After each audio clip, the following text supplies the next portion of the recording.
Thank you to Dollar Shave Club for sponsoring this video. Let's go, 5 minutes, huh? Let's make some sandwiches.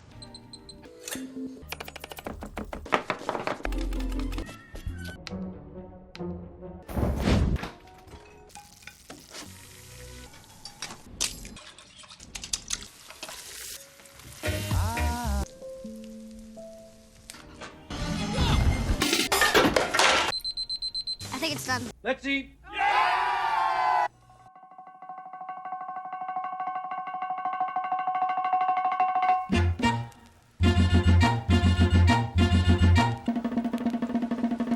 Maybe too hot still.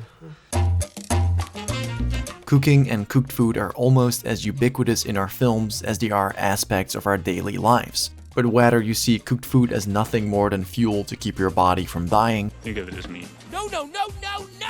Spit that out right now! or as a piece of art that almost doesn't deserve to be eaten. Oh my god. People eat because they're hungry. I want to make food that makes people stop eating.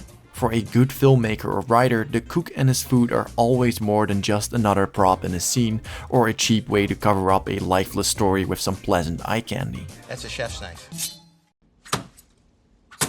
Not too fine, eh?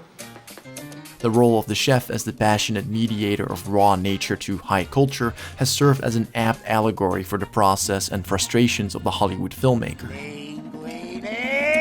Like the filmmaker, the chef is often depicted as a visionary artist of sorts, whose creativity has been shackled by his superiors, So now suddenly you're going to be an artist. Well, be an artist on your own time. or who believes his work is underappreciated, No. She's a Philistine. I'm not gonna talk to her. or overly critiqued by those who don't have anything to add themselves. For the chef to overcharge us for his insecurity and lack of imagination. But beyond sly allegories, the ubiquity of cooks and hot dishes in cinema can also reveal something meaningful about our humanity. In his book Catching Fire: How Cooking Made Us Human, primatologist Richard Wrangham made the controversial but thought-provoking claim that it is the act of cooking that is the primary distinguishing feature of humanity, and it has played an enormous part in our evolution as a species. It's fucking unbelievable, man. Is it? We are tied to our adapted diet of cooked food, and the results pervade our lives, from our bodies to our minds. We humans are the cooking apes, the creatures of the flame, and so we should indeed pin our humanity on cooks. In Ratatouille, we can see this notion of cooking as a civilizing process play out in the transformation of Remy the country rat into a 5-star chef in the culinary capital of the world. Contrary to his fellow rats, Remy chooses to walk on 2 feet, cares about hygiene and self-control, No! Don't just fork it down! and learns how to read, all because of his passion for cooking. There's only one way to eat a brace of conies.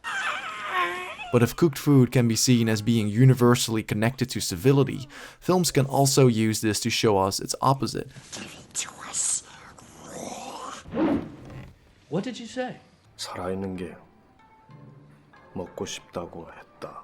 In Oldboy, the main character of the story eats a live, uncooked octopus, both in a desire to touch something living, but also to reveal his dehumanized state after 15 years of isolated imprisonment. Looks like meat's back on the menu, boys! But consuming raw food can also serve more practical purposes. The raw can come to be synonymous with gaining natural strength and adapting oneself to an uncivilized environment. Similarly, the rules and expectations of a warm meal can be broken to acquaint the civilized with the realities of an uncivilized world. Easy Company is running a curry! Move! Bring it over! It's like a piece of charcoal! Bring it over here! But this desire for the natural and the raw can also showcase one's incapability of building and maintaining civilized human relationships. About a steak, huh? Food can also be used to indicate a perceived level of savagery on a societal level, be it in our own community or in those of others, depicting morally despicable or highly unconventional foods as markers of uncivility, setting more cultured protagonists apart from the exotic and wild world which they inhabit. Chilled a monkey brain. And that when taken to its extreme can degenerate into perhaps the ultimate symbol for savagery. I'm a cannibal! hombre. We're gonna fucking eat your ass. This, in turn, can be used as a tool to completely break a character, I made you eat your parents. or it can serve as a menacing and highly disturbing form of antagonism and inhumanity.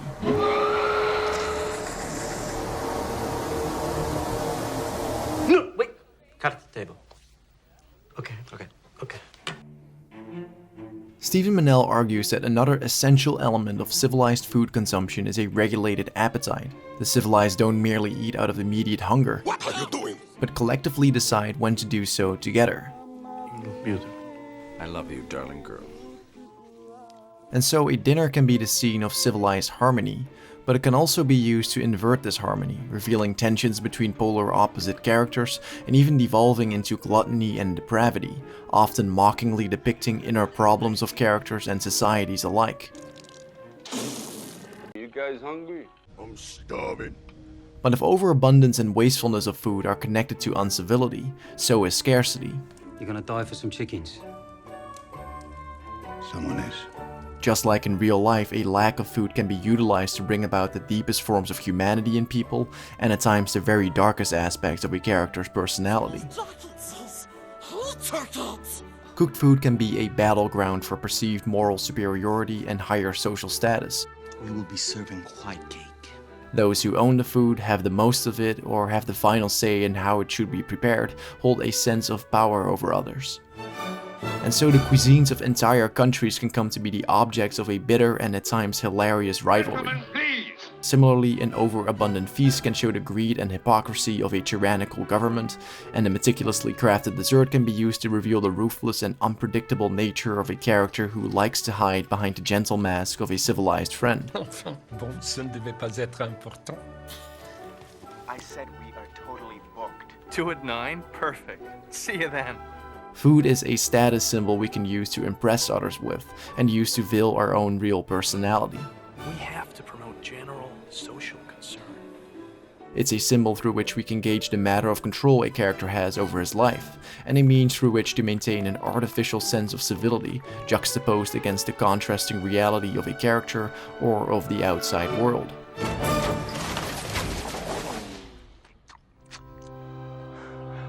We made it, dude. But just as cooked food can hide faults in a person or society, it can also serve as a symbol of freedom and hope. I think it's done, Daddy. Cooking and cooked food as civilizers can be used to bring people together. You know the thing about good food? It brings folks together from all walks of life. Whether people with wildly varying personalities, cultures, or even those in an active state of war. A belly well filled functions as one of the prime factors in creating a civilized environment. It is perhaps no wonder then that we've chosen the dinner table as one of the prime places from where intimate relationships can grow and bloom. Now you know.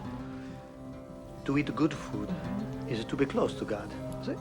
Meticulously cooked food, like an exceptional book, a painting, or a great piece of cinema, can have a transformative effect on characters and people alike, bringing back memories. The smell of this meal, instantly, it brings you back to my childhood.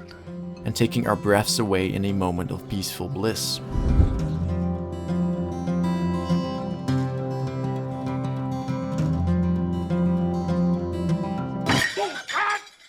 Damn it! This is so fucking good, I should kill you. In cinema, as well as in the real world, cooking and cooked food reveal their connectedness with our humanity by making those who engage in it more human, bringing us closer to ourselves and rekindling old passions and relationships. This uniquely human trait has gone hand in hand with the evolution of our species from a wild group of primates into cultured civilizations who owe a great deal to the very first chefs of our race. For filmmakers, the interest and usage of cooking and food in film is, and perhaps ought to be, not just limited to an allegory about the frustrations of art, but it's about cooked food as one of the main civilizing drives of our species. Because the food we eat in our daily lives, and especially the food characters cook and consume in movies, is in a lot of ways universally connected to the overarching topics of all story: who we are as people and what it means to be human.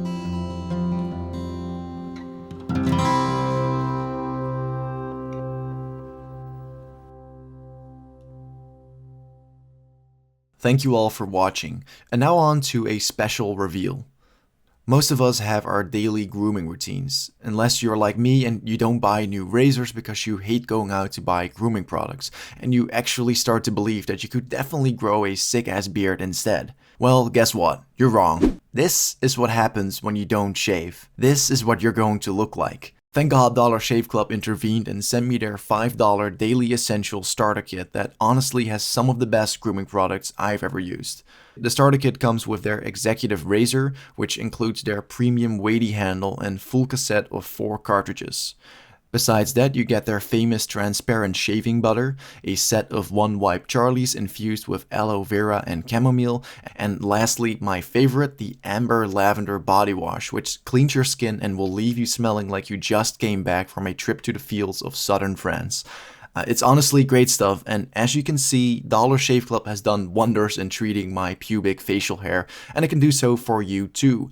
For just $5, you can get this exclusive 1-month starter kit sent right to your door with free shipping at dollarshaveclub.com/storytellers. After that, replacement cartridges are sent for just a few bucks a month. Don't become this guy, get some help. Get Dollar Shave Club and help out our channel by getting their starter kit delivered right to your door, or any of their many other products like toothpaste and hair gel at dollarshaveclub.com/storytellers. They are the main reason we could make this video, and helping them means helping us. Thank you.